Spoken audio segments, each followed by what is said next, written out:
walipitia pwani ya Bagamoyo kuja kuingia Tanganyika, na lengo lao lilikuwa sio kufika Tanganyika, lengo lao lilikuwa ni kufika Kenya pamoja na Uganda. Lakini walipofika Bagamoyo walikuwa ni watu 8. Walipofika Bagamoyo mmoja wao alifariki, na kilichosababisha fariki ilikuwa ni ugonjwa. Kama tunavyojua nchi nyingi za Afrika hasa Tanzania, tropical disease zipo kwa wingi sana na yanawaathiri sana wenzetu wenye rangi nyeupe. Kwa hiyo mmoja alifariki, mmoja aliamua kurudi kwao, lakini mwingine aliumwa. Kwa hiyo walikuwa watu 8, mmoja alipofariki wakabaki watu 7, mmoja alivyorudi kwao wakabaki watu 6. Wale 6 mmoja akaugua, wakamwacha Bagamoyo, wale 5 wakaendelea na safari. Walifika Mpwapwa salama. Walipofika Mpwapwa ni Dodoma, walifungua kituo kimoja pale kinaitwa kilikuwa kinaitwa CMS, ambao tunaita ni Church Missionary Society. Kwa walifika Dodoma pale wakafungua kituo kimoja, yule mmoja wao akaamua kumwacha pale. Walimwacha pale ili aendeleze kile kituo. Wale 4 wakaanza safari tena ya kuitafuta Kenya, kwa sababu lengo lao lilikuwa wafike Mombasa. Lakini walipofika Mwanza, maeneo ya NASA, wakaona ni sehemu nzuri, lakini pia walipendezwa na bandari. Hapo ambao walifika walikuwa ni 2, wengine waliwaacha nyuma, walikuwa wanasafiri kwa mafungu. Kwa hiyo wale 2 wakafungua kituo hicho pale NASA. NASA kilifunguliwa na wamisionari wa CMS, ndio ambao walifungua hicho kituo cha NASA ambacho mpaka leo tunakifahamu.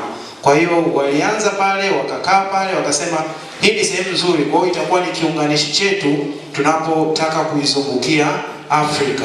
Wakakaa pale na wale wenzao 2 wakafika.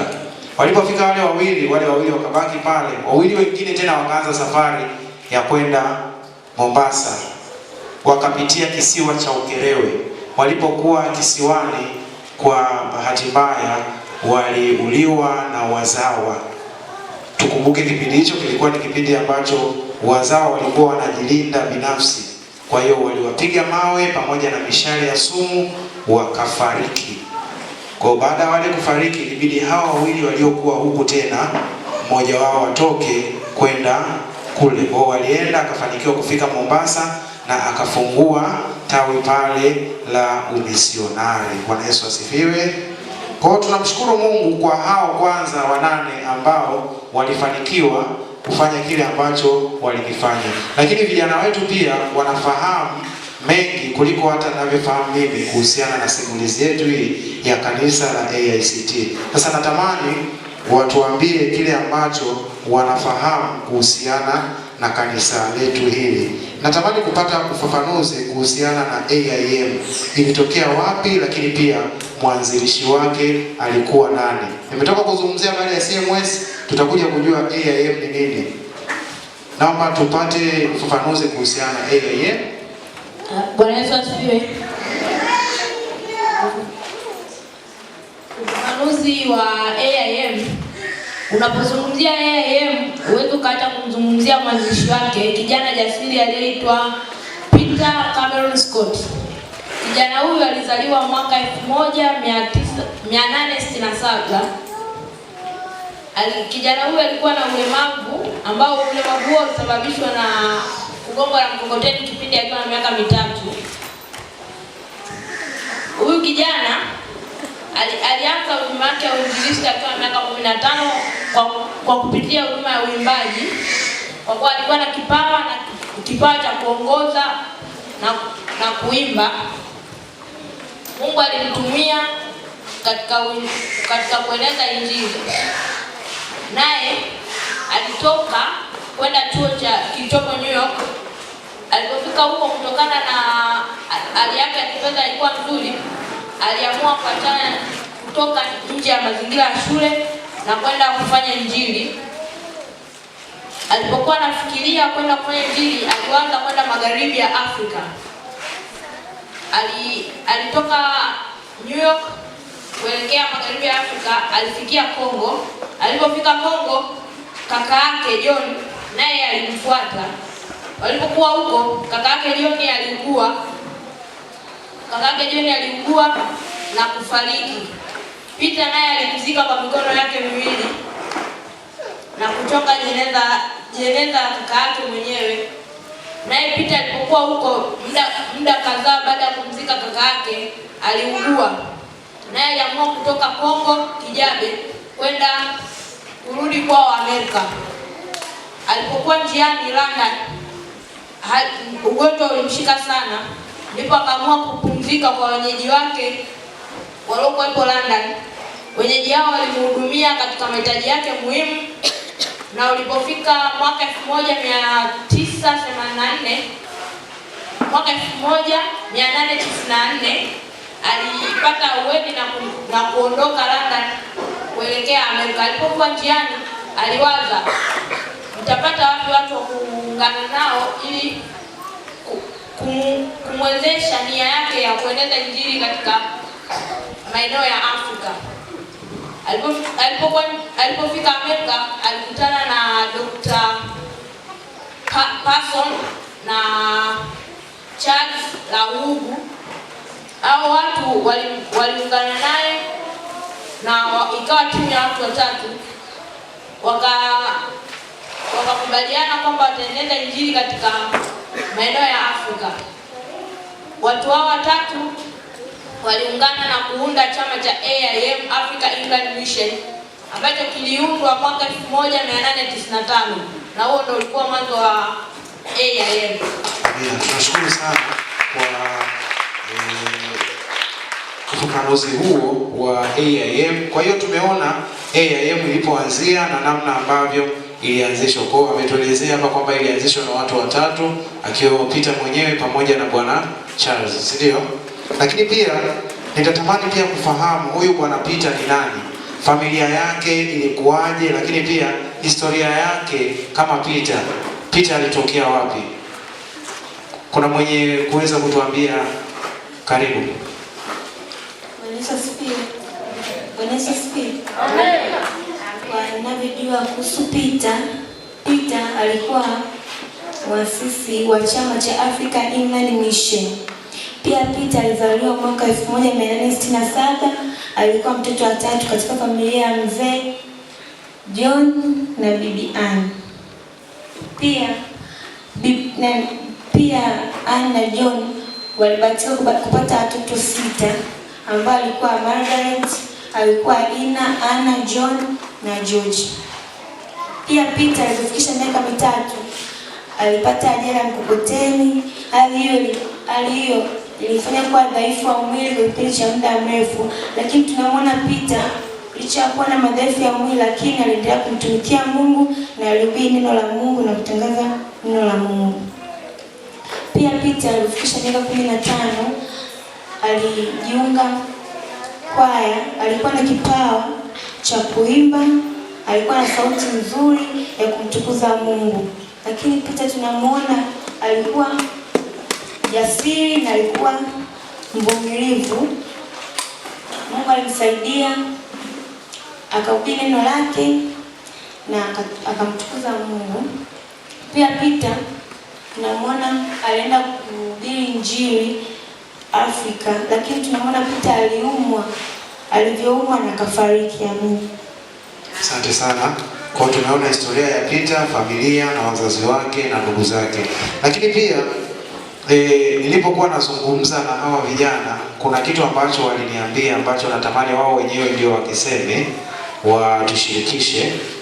Kuna mmoja wetu alituambia habari ya safari ya AIM, safari ya kwanza ya AIM, lakini pia alitugusia kidogo kwamba huyu Bwana Peter hakuishi muda mrefu sana. Natamani pia vile ambavyo ulinigusia mimi wagusie na wanaotusikiliza muda huu. Karibu. Safari ya kwanza ya AIM ilikuwa na watu 8 ambapo walisafiri kutoka Amerika kwenda Afrika Agosti 17, 1995, na walielekea Zanzibar na baadaye wakaenda Mombasa. Walienda kuanzisha kituo cha Injili sehemu ambayo inaitwa Mzawi, ambapo timu ya pili walienda huko kwa ajili ya kueneza Injili. Hii timu ilikuwa miongoni mwa watu ambao walikuwa ni wazazi wa Peter na Margaret. Walienda huko kwa ajili ya kueneza Injili. Peter Cameron ilimrahisishia kuanzisha kituo kwa Kangundo, na hiko kituo hakihudumu kwa muda mrefu kwa sababu kilianzishwa 1895, na baada ya kuanzishwa Peter aliugua karibia majuma matatu, ambapo mama yake alikuwa karibu naye kumhudumia na kumshauri na kumtia moyo kupitia maandiko matakatifu, na alifariki Disemba 4, 1996.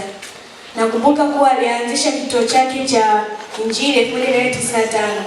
Kwa hiyo iko kituo hakidumu kwa muda mrefu kwa sababu kilifikisha karibia mwaka mmoja tu, na baadaye alifariki akiwa na miaka 29. Hakuwa ameoa kabisa, na kwa hiyo miaka yote alianzisha vituo vinne vya Injili ambayo ni Mzawi, Karungu, Kangundo na Karama. Asante sana. Huyu Bwana Peter tumeona alikuwa ni kijana mdogo. Alianza kueneza Injili na umri wa miaka 15 tu. Manake alikuwa bado ni mtoto. Hata kwenye ule umri wa kusema kwamba ni mtu mzima wa miaka 18 ulikuwa haujafika, lakini kwa neema ya Mungu alimtumia kiwango kikubwa. Sasa nadhani kuna vijana wenzetu na watoto wenzetu ambao wanatusikiliza muda huu wanatamani kufahamu ni kipi wanacho cha kujifunza. Fred, unaweza kutuambia ni kipi wenzetu wanaotufuatilia muda huu wanacho cha kujifunza? Karibu. Yesu asifiwe. Yesu asifiwe. Watu wanaotufuatilia kitu cha kujifunza kutoka kwa Bwana Peter ni kwamba kuanza kueneza Injili tukiwa katika umri mdogo, kutokana na Bwana Peter alianza kueneza Injili akiwa na umri wa miaka 15. Na Bwana Peter alikuwa ni mlemavu wa mwili ama mdhaifu wa mwili, lakini alieneza Injili. Kwa hiyo hata ukiwa mdhaifu wa mwili unatakiwa ueneze Injili, na ukiwa na kipawa inatakiwa kitumie vizuri kanisani. Amen. Amen. Yeah, kwa hiyo tunaona kwamba pamoja na kwamba Peter alikuwa ni mdhaifu, alikuwa na ulemavu, lakini haikumzuia yeye kufanya kazi ya Mungu. Lakini sisi leo wapo watu ni mzima, lakini yeye hata hashtuki kwenda kupeleka Injili. Peter anatuinspire sana wazazi, watoto, vijana kuifanya kazi ya Mungu katika mazingira yoyote. Lakini pia natamani kufahamu, nilisikia mmemzungumzia Bwana Charles Herbert. Natamani kufahamu Bwana Charles Herbert ni nani, safari yake ya kwanza ilikuwaje? Karibu Isaac, kama unaweza kutuambia kwa ufupi. Bwana Yesu asifiwe. Bwana Charles Herbert alikuwa ni missionary ambaye maisha yake yalianzia Juni 11, 1860 huko Amerika. Baada ya kuzaliwa, Bwana Charles Herbert alipelekwa shule na wazazi wake, na baada ya masomo yake alipokuwa kijana alijiunga na mission ya YMCA, yani Young Missionary Christian Association.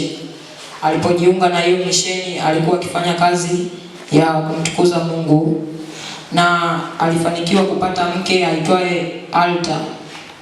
Baada ya kuoa alikuwa amejiajiri yeye mwenyewe, hivyo akalazimika kuacha kazi yake kwa mdogo wake na kuendelea na majukumu aliyopewa na YMCA. Hata hivyo hakudumu sana katika YMCA, lakini alianza uinjilisti wa nyumba kwa nyumba na kuhubiri Injili ya Bwana. Mwaka 1895 alifanikiwa kufungua chuo chake cha Biblia ambacho kilifunguliwa na yeye mwenyewe, na yeye ndo alikuwa anakisimamia. Na baadaye kipindi ambapo Bwana Peter alikuwa ameumwa, alienda Amerika kwa ajili ya kuuguzwa. Alipofika kule akakutana na Bwana Charles na akashauriana kuhusu AIM, na baada ya mashauriano wakakubaliana kuiendeleza. Baada ya kifo cha Bwana Peter mwaka 1896, mwaka uliofuata 1897, Bwana Charles Albert alikabidhiwa AIM kwa ajili ya kuiongoza. Na safari ya kwanza ya Bwana Charles ilikuwa ni mwaka 1900, na mwaka 1901 yeye akiwa pamoja na familia yake, yaani mke wake na watoto wake 5 walifanikiwa kufika Afrika. Na baada ya kufika Afrika walikuwa na wamishonari wapya 4, wakaanzisha Injili. Na baada ya kuanzisha Injili wakawa katika hiyo AIM, na ambapo wamishonari wake walikuwa wakimsaidia katika kueneza Injili ya Bwana. Amen. Amen. Tunashukuru sana. Asante sana Isaac. Umetufafanulia kwa ukubwa zaidi, tumemfahamu Bwana Charles Albert ni nani na namna ambavyo Bwana Charles alikutana na Peter. Kwa kumbe Bwana Peter na Bwana Charles kwa pamoja walitengeneza kitu kinachoitwa AIM. Japokuwa msimamizi wa kwanza alikuwa nani? Alikuwa ni Peter. Mara baada ya Peter kufariki, Bwana Charles ndo akachukua usukani. Lakini kulikuwa na safari ya gari moshi. Sijajua ilihusu watu gani na ilikuwa na matunda gani? Abel. Safari ya gari moshi safari hii ilikuwa ni safari ya Charles Albert kutoka Kenya kuelekea Uganda. Walipokuwa njiani kuelekea Uganda, walikutana na Askofu Taka, ambaye Askofu Taka aliwaunganisha Charles Albert, aliwaunganisha chama cha AIM na CMS kueneza Injili katika maeneo ya Afrika. Walipofika Uganda,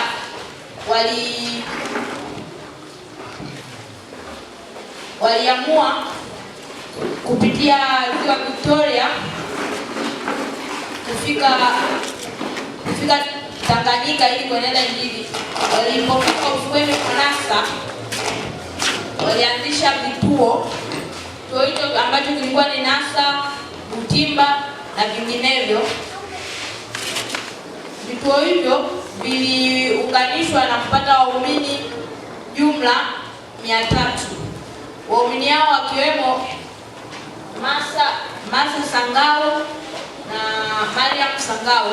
Waumini hao walikuwa wamebatizwa na kumwamini Yesu. Walikuwa wakieneza Injili katika maeneo yale. Na Charles Albert hakuchelewa kutumia nafasi hiyo kuachia Mariam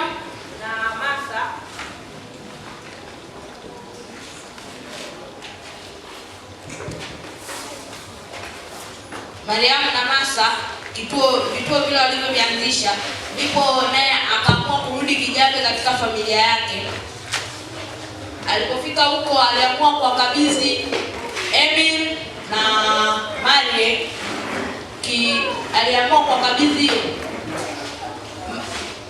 na Marie ambao hao walikabidhiwa ni watu wa kwanza waliokabidhiwa chama cha CMS na AIM kukiendeleza. Amen. Nashukuru sana.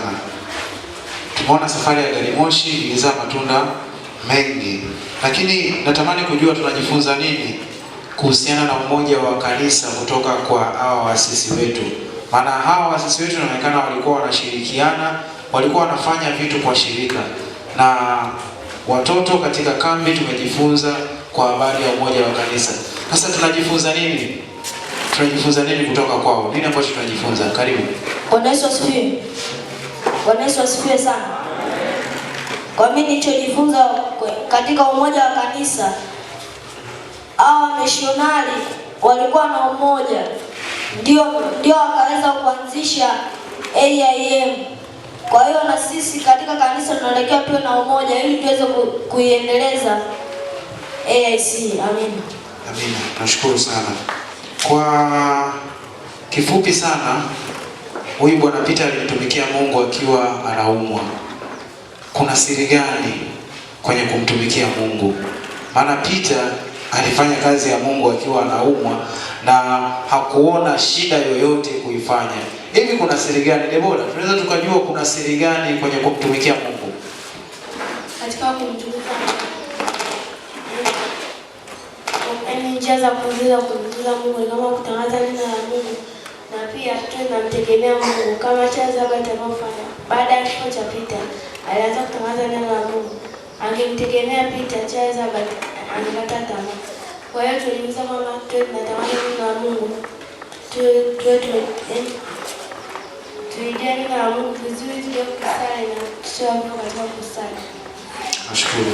Phineas, natamani utuambie kitu. Sema kitu ambacho wenzetu hapa wanaweza wakajifunza kutoka kwa Peter na Charles, wote wawili kwa pamoja. Ni kitu gani ambacho tunaweza kujifunza kutoka kwao?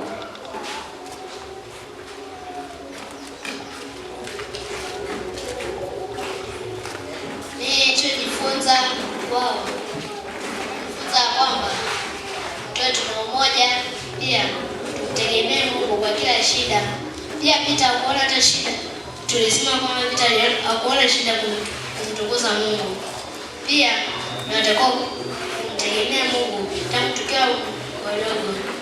Pia tunatakiwa tuendeleze Injili kama alivyosema Filipo, kwa sababu Peter Charles Albert asingeendeleza yeye ingekufa. Asante sana, nashukuru. Emil na Maria ni kina nani? Walikuwa na mchango gani? Kwa uchache kabla tujamalizia, maana muda wetu umeenda sana, natamani tumalizie tu kwa mambo machache sana. Emil na Maria walikuwa ni watu gani na mchango wao ulikuwa nini? Emil na Maria walikuwa na mchango katika kuanzisha AIM. Emil alizaliwa mwaka 1879. Emil alikuwa mtoto wa kwanza katika familia yake ya Peter na Anna. Emil alikabidhi maisha yake kwa Mungu mwaka 1898. Emil aliishi na wazazi wake, alifanya kazi ya kulima katika shamba la baba yake dogo mpaka alipotimiza miaka 21. Wakati huo Emil alijua lugha 3 bila shida yoyote. Lugha hizo ni Kislovakia, Kijerumani na Kiingereza. Emil alikuwa ni mwalimu ambapo alijiunga na chuo cha ualimu. Baada ya muda kidogo, Emil aliitwa kumtumikia Mungu. Basi akajiunga na chuo cha Moody Bible Institution. Hakujiunga mwenyewe bali alijiunga na rafiki yake aitwaye Emil. Walijiunga katika chuo hicho. Pia Emil alipokuwa katika chuo hicho alisikia habari za AIM ambapo alijiunga na kutumika na wamishonari mbalimbali.